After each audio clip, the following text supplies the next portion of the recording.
أعوذ بالله من الشيطان الرجيم. بسم الله الرحمن الرحيم. السلام عليكم ورحمة الله وبركاته. الحمد لله رب العالمين، والعاقبة للمتقين ولا عدوان إلا على الظالمين. أشهد أن لا إله إلا الله وحده لا شريك له، إياه نعبد وإياه نستعين، وأشهد أن سيدنا محمدا عبده ورسوله المبعوث رحمة للعالمين. اللهم ربنا فصل على سيدنا محمد وعلى آله وصحبه ومن تبعهم بإحسان إلى يوم الدين. سبحانك لا علم لنا إلا ما علمتنا إنك أنت العليم الحكيم. لا إله إلا أنت سبحانك إنا كنا من الظالمين. أما بعد. Alhamdulillah, kita sampaikan syukur kita kepada Allah Subhanahu wa taala. Allah izinkan kita mengawali tahun baru Hijriah ini dengan duduk di rumahnya setelah menunaikan salah satu kewajiban yang Allah wajibkan atas kita. Mudah-mudahan tentunya kita berharap kesempatan yang masih Allah berikan kepada kita membuat kita lebih bisa memaksimalkan. Mudah-mudahan tahun yang baru ini menjadi tahun yang lebih baik dibandingkan tahun sebelumnya dari segala hal, wabil khusus tentu dalam kaitannya dengan penghambaan kita dan ketaatan kita kepada Allah Subhanahu wa taala. Mudah-mudahan tahun ini hafalan kita semua bertambah, Pak ya.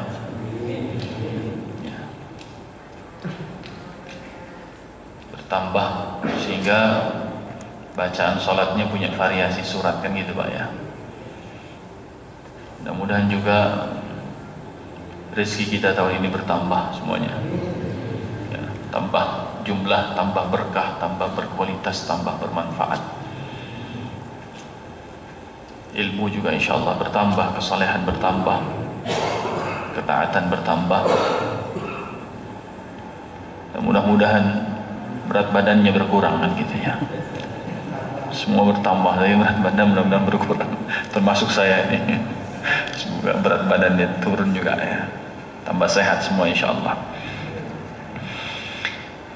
Kemudian yang kedua, salawat dan salam kita hadiahkan kepada suri tauladan kita Nabi Allah Muhammad sallallahu alaihi wasallam. Semakin jauh rasanya kita berjarak dengan wafatnya baginda Rasul sallallahu alaihi wasallam 1436 tahun yang lalu ya. Mudah-mudahan jarak yang begitu jauh tidak menjauhkan kita dari sunnah-sunnah beliau, justru semakin mendekatkan kita dengan kerinduan dan kecintaan untuk bisa bertemu dengan beliau kelak. Yang bisa kita lakukan hari ini memperbanyak salawat, mengikuti sunnah-sunnah beliau, menyebut-nyebut nama beliau, tawassul dengan segala nama-nama mulia yang Allah berikan untuk beliau. Mudah-mudahan kelak kita diakui sebagai umat Nabi Muhammad sallallahu alaihi wasallam. Jamaah sekalian yang dimuliakan Allah Subhanahu wa taala, kita lanjutkan ayat yang ketiga ya. A'udzu billahi minasyaitonir rajim. Wa idzal ardu muddat. Dan tatkala bumi muddat ay busitat wa dukkat jibaluha. Ketika bumi dihamparkan oleh Allah. Kenapa bumi dihamparkan? Sebagaimana Allah mengawali penciptaan juga berupa hamparan saja. Alam naj'alil arda mihada. Bukankah kami telah menjadikan bumi di awal penciptaan sebagai sebuah hamparan? Dan surat Al-Insyiqaq adalah surat yang diawali dengan tanda-tanda kiamat. Bumi diciptakan pertama kali berupa hamparan, Kemudian ketika menjelang kiamat pun Allah bilang, muddat, kami jadikan hamparan lagi. Apa maknanya? Dukkat jibaluha, dengan cara gunung-gunungnya Allah cabut. Selama ini seolah hamparan, kemudian ada gunungnya, hamparan lagi, gunung lagi. Nah nanti hamparan saja, berarti semua yang ada di atas bumi semua rata lagi. Tidak ada pepohonannya, tidak ada bangunannya, tidak ada gedung-gedungnya, tidak ada kemudian pegunungannya, tidak ada flyovernya, habis semua, rata semua hamparan. Dan memang menjelang kiamat itu Nabi mengatakan bahwa antara al-hufat al-urat al-alata ri'a asya'i yatatawaluna fil bunyan. Salah satu tanda kiamat tatkala kalian bisa menyaksikan orang-orang yang hufat, yang tidak beralas kaki, urat, yang tidak berpakaian, alah, orang-orang yang miskin, ri'a asya'i, para penggembala kambing, yatatawaluna fil bunyan, berlomba-lomba meninggikan bangunan-bangunan megah. Sebagian syarahnya mengacu kepada siapa? Ini menarik. Seolah hadis ini Nabi arahkan kepada orang-orang Arab saat itu yang identik mereka tidak berpakaian. Orang-orang zaman Nabi Sallallahu Alaihi Wasallam adalah orang-orang Arabnya yang mereka miskin. Kemudian banyak yang penggembala kambing dan domba, disebut sebagai umat jahiliyah, umat yang berada dalam kebodohan. Apalagi kalau kita bicara dengan orang-orang yang Badawi, orang-orang yang Badiah di pedalaman suku Arab-Arab Badui itu. Tapi lihat sekarang Pak, Arab bagaimana? Kira-kira bangunannya gede-gede enggak? Mekah zaman dulu di sekitar Ka'bah dengan Makkah zaman sekarang. Kalau zaman dulu hanya sekitarnya adalah orang-orang Arab yang sedang gembala kambing, sedang merah susu kambing, begitu. Ya, sekarang sekitar Ka'bah ada apa? Wah, fanadiq, ya, 5 nujum, hotel-hotel bintang 5. Ya, kambingnya udah jadi kebab semua situ Pak. Ya, udah campur sama biryani, ya, nasi biryani, campur pakai roti, ya, sudah tidak ada kambing di situ sekarang. Ya, yang ngangon gembala kambing sudah tidak ada. Nah, artinya apa? Bukan berarti selalu kemudian diidentikan dengan mereka, memang tidak. Tapi kalau kita tarik sampai hari ini pun kita bisa saksikan. Ya. Kira-kira dibandingkan dengan zaman dulu, bisakah punya rumah dengan harga atau dengan cukup uang 2 juta rupiah? Bisa ya? Rumah bisa 2 lantai gitu kan, cukup. DP 2 juta rupiah, 5 juta rupiah, dan seterusnya. Berlomba-lomba untuk bisa punya rumah. Bayangkan manusia digiring untuk bisa membuat bumi seperti tidak lagi sebuah hamparan. Tapi ketika kiamat datang, semua tiba-tiba rata dan bumi hanya kembali seperti sebelumnya, yaitu sebuah hamparan. Apa yang Allah ingin sampaikan? Bukankah tentang simbol kesia-siaan? Apa yang kita cari? Besar-besarnya rumah, besar-besarnya gedung, tahu ujungnya semua akan rata, selesai. Apakah dunia tentang mentakmirkan, memegahkan bangunan? Padahal fungsi Adam Allah ciptakan, dikirim ke dunia, diturunkan ke bumi, bukan untuk memakmurkan bumi dengan kemegahan-kemegahan bangunan. tapi untuk mencetak manusia-manusia berperadaban, untuk menjadi khalifah yang menuntun umat manusia, bahkan jin sekalipun, untuk bisa kembali pada akhirnya ke tempat yang sebenarnya, tempat kita semua bermula, dan kepadanya kita juga akan menuju.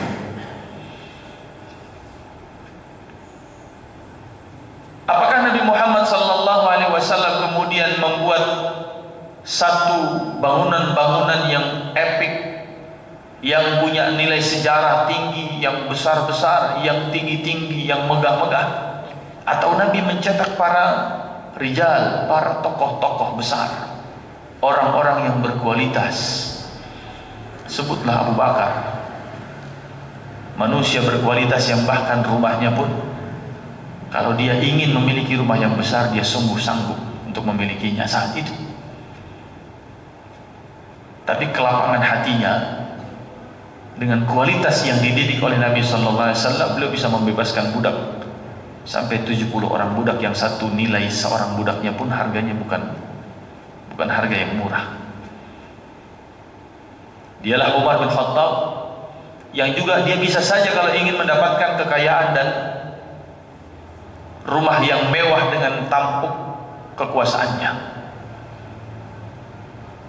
dengan segala keseganan orang terhadapnya, bisa saja dia melakukan apapun. Tapi dia tetap, ketika dalam urusan rumah tangganya ingin menghidupkan lampu, maka dia tidak memilih langkah itu. Sebab apa? Lampu ini dibiayai oleh negara. Kalau ini urusan pribadi, matikan lampunya baru kita bicara. Tapi kalau memang ini urusan negara, boleh, silakan nyalakan lampunya, kita ngomongin urusan negara. Dialah Umar yang kalau mau dia punya pakaian yang bagus, dia bisa. Tapi dia juga adalah Umar sang khalifah, yang dalam bajunya banyak tambalan. Subhanallah, apa yang dibangun oleh umat ini sebenarnya? Kecerdasan, kepintaran yang menjadi buah daripada ilmu yang Allah anugerahkan. Kalau ujungnya melahirkan kesombongan sebagaimana Qarun, pun Allah sudah binasakan. Nah, kalau Qarun mengatakan qala innama utituhu ala ilmin indi, semua ini karena ilmu yang aku punya, ilmu ujungnya melahirkan kesombongan, sudah Allah binasakan. Umat-umat yang Allah singgung dalam surat Al-Fajr, ya, allati lam yukhlaq mithluha fil bilad wa thamud alladhina jabu as-sakhra bil wad wa fir'auna dhil awtad alladhina taghaw fil bilad fa'atharu fiha al-fasad fasabba 'alaihim rabbuka sawta 'adab. Lihatlah mereka umat-umat yang bahkan gunung bisa dipahat. Satu bangsa yang disebut oleh Allah Subhanahu wa taala sebagai bangsa yang ciri-ciri fisiknya lam yukhlaq mithluha fil bilad. Enggak pernah Allah ciptakan manusia sebesar itu sebelumnya. Hatta Nabi Adam. Nabi Adam berapa Pak tingginya? 60 dira'an, 60 hasta. Satu hasta berapa meter? Setengah meter mungkin ya? Setengah meter. Berarti kalau 60 hasta berapa meter? 30 meter. Tetapi yang Allah sebut sebagai allati lam yukhlaq mithluha fil bilad, yang sebelumnya enggak pernah Allah menciptakan sebesar orang-orang di zaman itu. Tingginya berapa? 5 kali lipat dibandingkan Nabi Adam, 150 meter. Manusia yang besar-besar, sehingga jangan heran kalau mereka bikin bangunan besar-besar. Kalau kita pergi ke Luxor, bangunan besar-besar, mereka bisa bikin piramid dan seterusnya. Orang-orang zaman dulu besar-besar. Allah bilang Fir'aun itu dzil autad, bahkan dia bikin menara-menara besar. Tapi apakah semua sekarang menyisakan satu nilai peradaban yang bisa kita contoh, kecuali satu nilai peradaban yang cuma bisa kita kunjungi saja Pak. Kunjungin, bayar tiket, foto-foto, selesai. Apa nilai peradabannya? Tidak ada. Karena memang dunia ini Allah jadikan sebagai fasilitas bagi manusia untuk menjalani sebuah proses yang menjadi hakikat kehidupan itu sendiri. Bumi yang awalnya lapang, kemudian semakin imarah, semakin ada kemakmuran, ada kemegahan, ada pembangunan, ada kemakmuran dan seterusnya, pada akhirnya kemudian rata kembali. Allah mengatakan wa idzal ardu muddat. Proses kiamat terjadi. Ay dukkatil jibal, gunung dicabut semua. Nah, jemaah sekalian yang dimuliakan Allah Subhanahu wa taala. Kemudian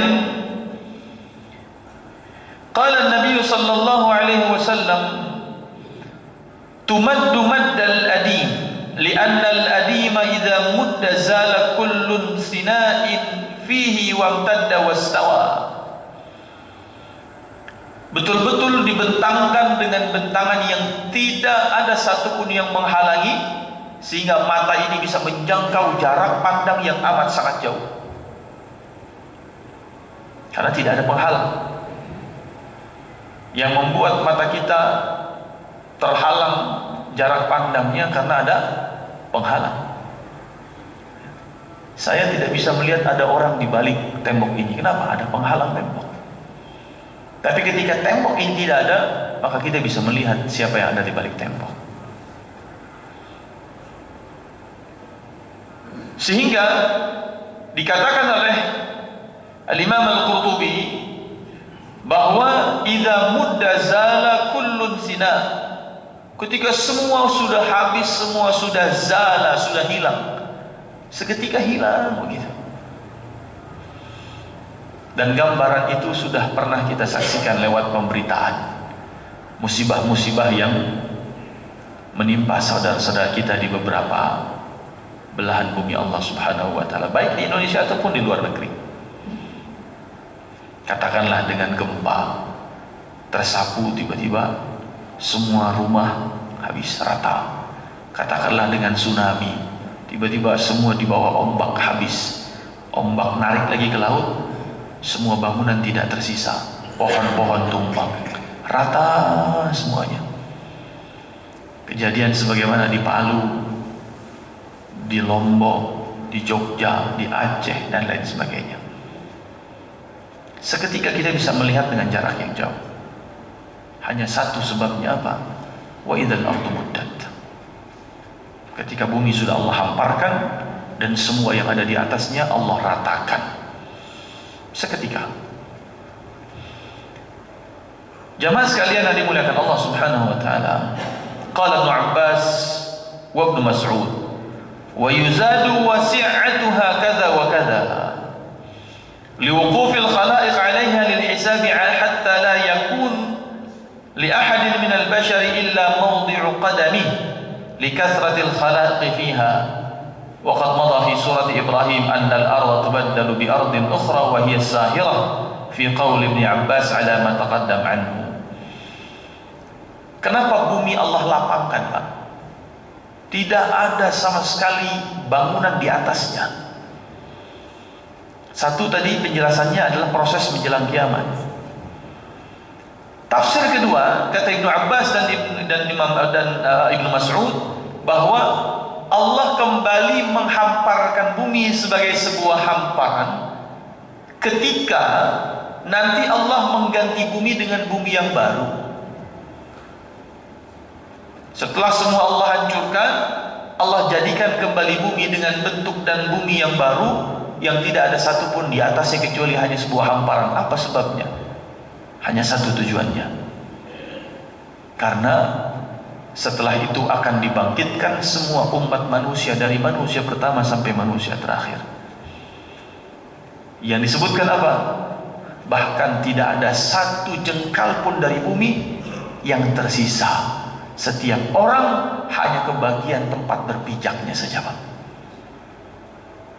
Berdesakan, bersempit-sempitan. Di mana kita berdiri hanya di situ tempat yang kita kebagian. Gak bisa geser kanan, gak bisa geser kiri. Berapa kira-kira umat manusia, Pak? per hari ini saja. 7,8 miliar, hampir 8 miliar per hari ini umat manusia. Setiap detik ada yang lahir, ada grafiknya naik turunnya gitu ya. Ada yang meninggal berapa naik turunnya. Kurang lebih 7,8 miliar di salah satu situs ya, di internet ya.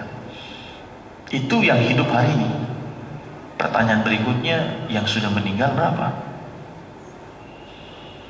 Ashabul Ukhdud dalam kisahnya dalam surat Al-Buruj, pembantaian genosida massal, dalam tafsirnya dijelaskan saat itu yang dibantai, dibunuh semua dalam parit, ada yang mengatakan riwayatnya 20.000 Pak.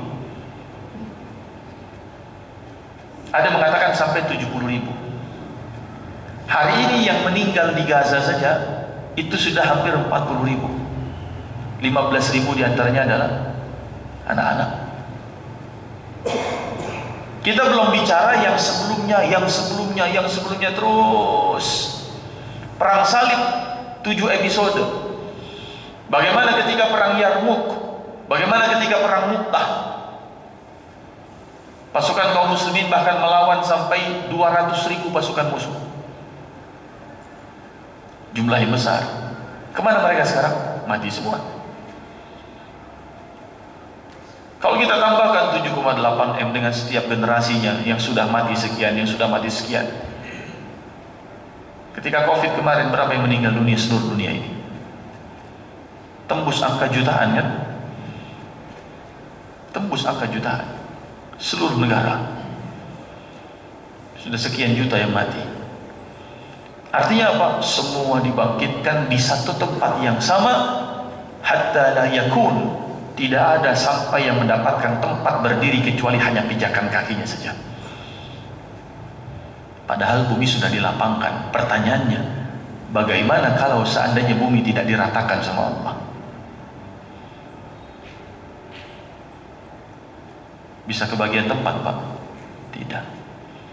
Per hari ini saja kita hidup di atas bumi, mau dapat jatah supaya punya tempat di dalam bumi bisa Pak? Gampang apa susah sekarang nyari tempat kuburan? Susah ya. Nyari supaya kita bisa dikuburin ini sekarang susahnya bukan main. Sampai di Depok lagi mau dibuat praperda, rancangan peraturan daerah tentang pemakaman, tentang tanah pemakaman. Entah bagaimana isinya, wallahu a'lam. Ya. Kalau bukan tanah wakaf, ya, kalau bukan tanah punya keluarga besar, ya, di mana? Di Pasar Pal, udah cukup penuh Pak. Ya, orang Pondok Duta biasanya kalau meninggal dimakami di mana Pak? Beda tugas ya. Hah? Apa sih? Atau depan ini kita bongkar aja di depan ini. Tempat pemakaman. Subhanallah susah hari ini. Punya jatah untuk tinggal di dalam tanah susah. Bayangkan kalau sekian miliar umat manusia dari awal manusia pertama sampai manusia terakhir dibangkitkan dalam waktu yang bersamaan. Dengan bumi, dengan hamparan yang sudah Allah ratakan semua dan Allah ciptakan yang baru. Itu pun hanya kebagian, hanya tempat berpijaknya saja. Dalam kondisi apa? Dibangkitkan tidak berpakaian, dibangkitkan tidak beralas kaki. Sebagaimana wahai kalian, ketika menjelang kiamat kalian yang tidak beralas kaki dulunya, kalian yang tidak berpakaian sebelumnya, meninggikan bangunan-bangunan bermegah-megahan, tetapi pada akhirnya dibangkitkannya pun kalian akan kembali seperti sebelumnya, tak beralas kaki dan tak berpakaian. Terus apa yang kita kejar? Ini kan seperti sebuah narasi yang satir Pak dari Allah, kalau kita bisa pahami itu. Emang mau nyari apa? Ya. Nah jamaah sekalian yang dimuliakan Allah Subhanahu wa ta'ala, likathratil khalaiq fiha, saking banyaknya makhluk Allah. Bukan cuma manusia, jin pun dibangkitkan. Subhanallah. Berapa jumlah jin Pak sekarang? Ada yang tahu?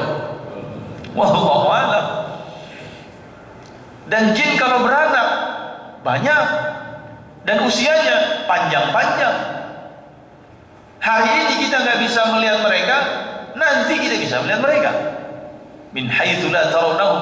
Mereka bisa melihat kita dari arah yang kita nggak bisa melihat mereka. Itu sekarang. Tapi nanti kita bisa melihat mereka, mereka nggak bisa melihat kita. Masya Allah. Kanan kiri depan belakang kita siapa kita nggak tahu, Pak. Ya.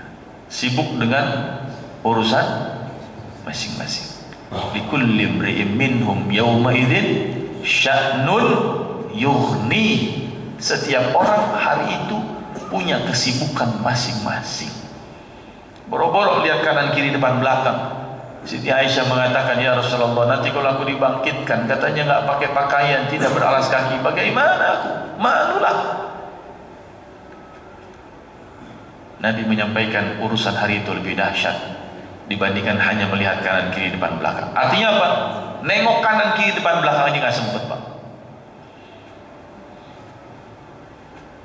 Ini fase dengan pendapat yang kedua, yaitu bumi diratakan, artinya dengan penafsiran bumi diciptakan kembali untuk yang kedua kalinya setelah dihancurkan. Makanya ayat berikutnya apa? Wa alqat ma fiha wa takhallat. Maka bumi melemparkan apa yang ada di dalamnya. Wa takhallat, dan mengosongkan semua isi perutnya. Perut bumi dikosongin sama bumi. Sehingga tidak ada lagi satupun mayat yang tertinggal di dalam perut bumi. Tidak ada satupun jenazah. Dan ini menjadi dalil bahwa dibangkitkan bukan hanya ruh tapi juga jasad. Yang akan dibangkitkan adalah bukan hanya ruh tapi juga jasad. Ini pendapat jumhur. Pendapat mayoritas ulama, ya. Nah, jamaah sekalian yang dimuliakan Allah, akhrajat amwataha wa takhallat anhum, dikeluarkan semua mayit-mayitnya dan dikosongkan perutnya. Wa qala Ibnu Jubair, alqat ma fi batniha min al-mauta wa takhallat mimman 'ala dhahriha min al-ahya. Ya. Kata Ibnu Jubair, bumi mengeluarkan, melemparkan semua yang ada di dalam perutnya dan mengosongkan semua yang ada di atas punggungnya dari yang masih hidup. Ini Ibnu Jubair masih menyampaikan dalam konteksnya kiamat. Artinya apa? Semua isi bumi keluar. Dan semua yang sudah atau semua yang masih hidup dikosongkan dari atas punggung bumi ini. Artinya apa? Bumi tidak ada lagi yang tersisa yang hidup. Bahkan semua yang dalam perut bumi dikeluarkan untuk bisa membuktikan tentang kejadian kiamat itu. Dalam penjelasan tafsir lain, yang dikeluarkan oleh bumi saat kejadian kiamat hanya orang-orang kafir dan musyrik. Artinya apa? Wa alqat ma fiha wa takhallat. Orang-orang kafir dan musyrik ketika idzas samaa'un syaqqat dan ketika wa idzal ardu muddat, maka Allah keluarkan semua orang kafir dan musyrik dari perut bumi untuk bisa menyaksikan kejadian kiamat. Kemudian apa? Wa takhallat, kemudian Allah matikan lagi. Tidak ada satupun yang tersisa di atas punggung bumi atau yang ada di atas permukaan tanah ini untuk dibiarkan hidup. Wa takhallat. Jadi setelah dikeluarkan alqat ma fiha wa takhallat, dikosongkan lagi. Hanya untuk supaya mereka merasakan kejadian kiamat. Orang beriman tidak. Orang beriman anteng di dalam kuburnya, tidur, Pak. Kata Nabi, kanaumatil aris, seperti tidurnya seorang pengantin baru.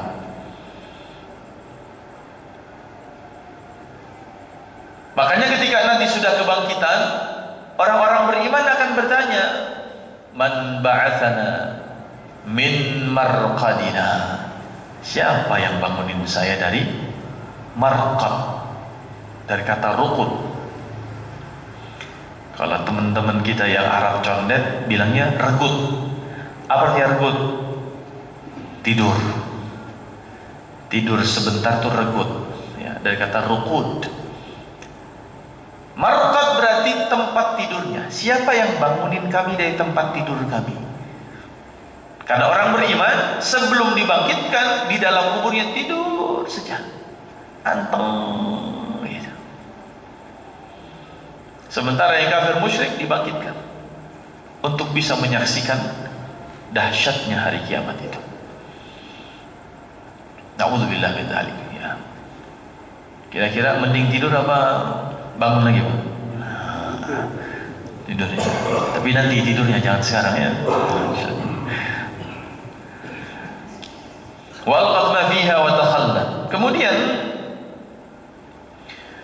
wa qila alqad ma fi batniha min kunuziha wa ma'adiniha wa takhallat minha ay khala jawfuha falaysa fi batniha shay' wa kadzalika yu'dhinu bi'idhamil amr kama tulqil hamil ma fi batniha 'inda syiddah. Allah Subhanahu wa ta'ala tidak akan menghadirkan kiamat kecuali alqad ma fiha wa takhallat, ketika bumi sudah mengeluarkan semua isi perutnya. Yang dimaksud adalah ketika bumi sudah kehabisan satu ma'adin, barang tambangnya. Kira-kira yang diambil dari perut bumi apa aja, Pak? Minyak bumi dari mana minyak bumi? Hah? Dari perut bumi ya. Kalau yang di Papua apa namanya, Pak? Hah? Emas ya. Emas ya. Itu kira-kira udah sampai perut bumi tingkat berapa itu perutnya itu di sobek-sobek itu kira-kira. Udah dikeluarin belum isinya? Udah. Tapi masih ada nggak kira-kira? Masih ya. Semua yang ada dalam perut bumi, baik di balik bukitnya, gunungnya. Ada sekarang energi apa namanya itu? Yang ngambil panasnya gunung apa namanya? Geotermal ya, geotermal. Oh, udah diambil lagi. Kemudian semua air di dalam bumi udah disedot belum kira-kira nih? Ya, dibor sana, bor sini diambil lagi. Ya. Apalagi kira-kira batu-batuannya udah banyak diambilin belum? Ambil lagi batu-batuan yang dalam perut itu. Makanya ini penjelasan tafsir yang menarik.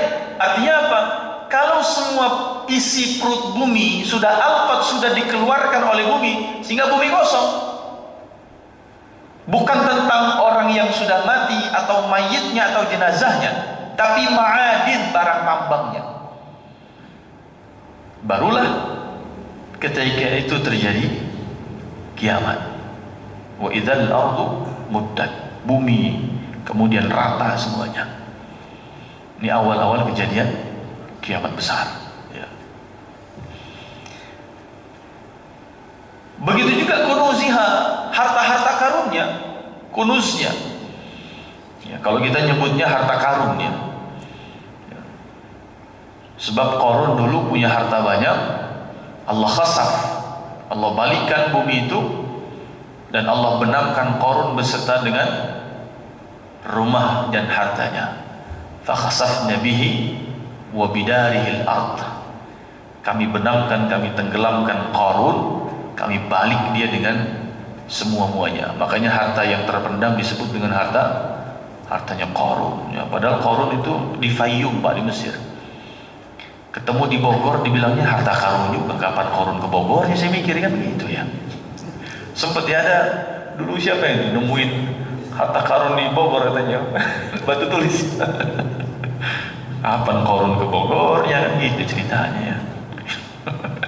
Subhanallah.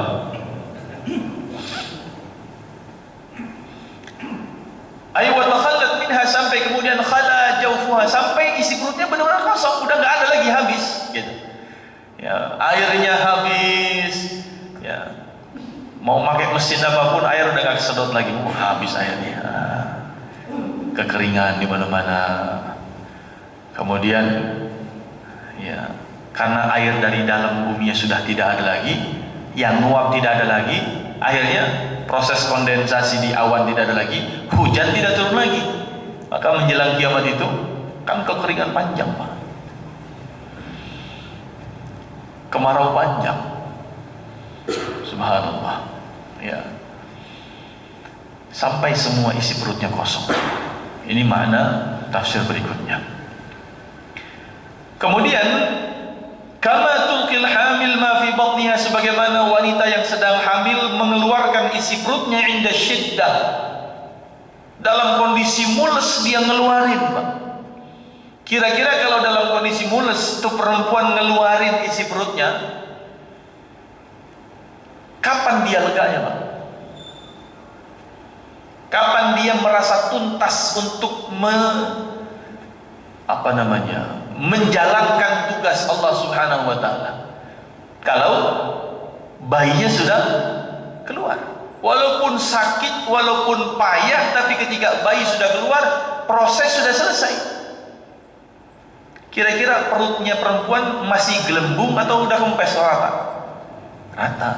Sebab apa? Semua isinya sudah keluar, bahkan darahnya pun keluar, bahkan air ketubannya pun keluar, isi perutnya.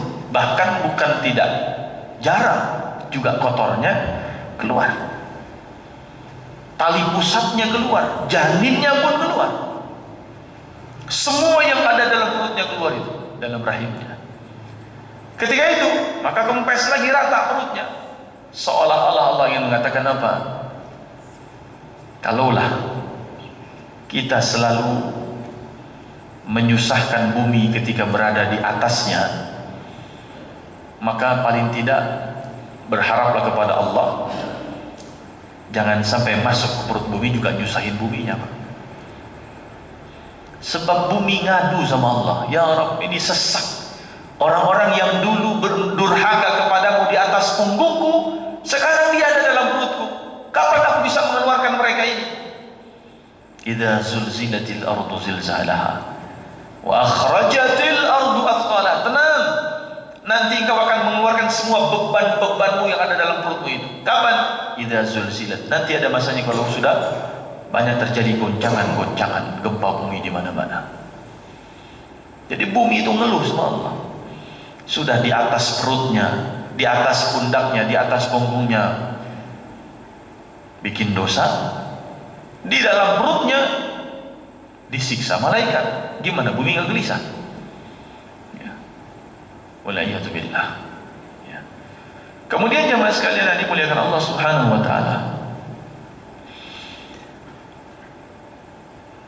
berikutnya adalah takhallat mimma 'ala dhahriha min jibaliha wa bihariha. Makna takhallat adalah bumi benar-benar kosong, bahkan lautannya tidak ada, gunungnya semua habis. Bersih kosong, gak ada lautan sama sekali, gak ada gunung sama sekali. Kemana lautnya, Pak, kira-kira? Gimana kita cara memahami lautnya hilang, Pak? Gak ada laut sama sekali. Bukankah bumi ini 2/3-nya adalah air, gitu kan katanya ya? Ya, ini ilmunya ilmu orang-orang umum lah. Saya mah katanya aja gitu ya. Kita baca-baca, bumi katanya 2/3 air, Pak ya? Karena kita nggak pernah ngecek langsung, Pak ya. Gimana cara bumi menjadi kosong dari air? Nanti ada dijelaskan riwayat dalam pembahasan tafsir surat At-Takwir. Idza syamsu kuwirat, ketika matahari digulung dan kemudian dilemparkan ke lautan. Matahari yang panas luar biasa dilemparkan ke bumi, jatuhnya di lautan. Seketika semua air langsung menguap, habis airnya. Itu salah satu riwayat yang menjelaskan bagaimana proses air laut tiba-tiba habis. Ya. Masuk akal nggak kira-kira? Masuk akal ya. Air dipanasin, kita manasin air di atas kompor, tiba-tiba habis kan kalau kita diamin terus gitu. Nguap, dia nguap terus jadi uap air. Nah, bagaimana kalau matahari yang dijatuhkan, dilemparkan ke laut, maka tiba-tiba lautan kering. Ya. Sudah Isya ya? Cepat juga ini. Katanya tahun baru, tapi kok cepat semuanya? Ya Allah ya Rabb. Ya. Baik. Ini ayat yang ketiga, ya. Ayat yang keempat ya. Ayat kelima tafsirnya sama dengan ayat kedua. Wa adzinat li rabbiha wa huqqat. Kenapa bumi demikian? Karena dia sedang mendengarkan perintah Allah, dan mendengarnya adalah maknanya taat. Sami'na wa ata'na. Adzinat dari kata uzun, kalau kita ingatkan lalu, apa artinya uzun? Telinga. Bumi dan langit mendengar, dan bumi serta langit mentaati perintah dan instruksi dari Allah. Dan ini sebagai hikmah bagi kita sebagai makhluk. Masa kalah sama bumi dan langit yang mendengar dan taat kepada Allah Subhanahu wa ta'ala. Insyaallah maqta' ini selesai. Pekan depan insyaallah kita lanjutkan maqta' berikutnya, ayat yang ke-6. Hadanallahu wa iyyakum ajma'in. Subhanakallahumma wa bihamdika asyhadu an la ilaha illa anta astaghfiruka wa atubu ilaik. Billahi taufiq wal hidayah. Assalamu alaikum warahmatullahi wabarakatuh.